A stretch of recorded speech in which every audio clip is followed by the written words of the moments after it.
este responso guaraní.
Caminos de corriente su cantar,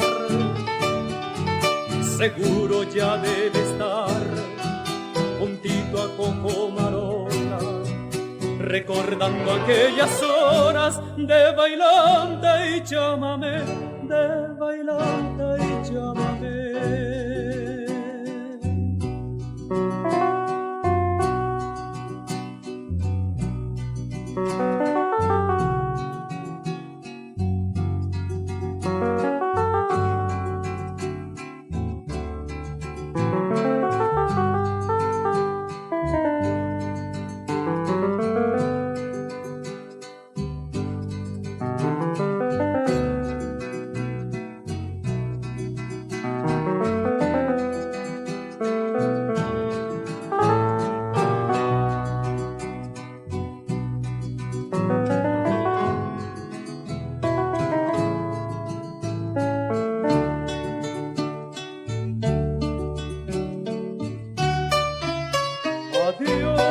Adiós, Caray Montiel,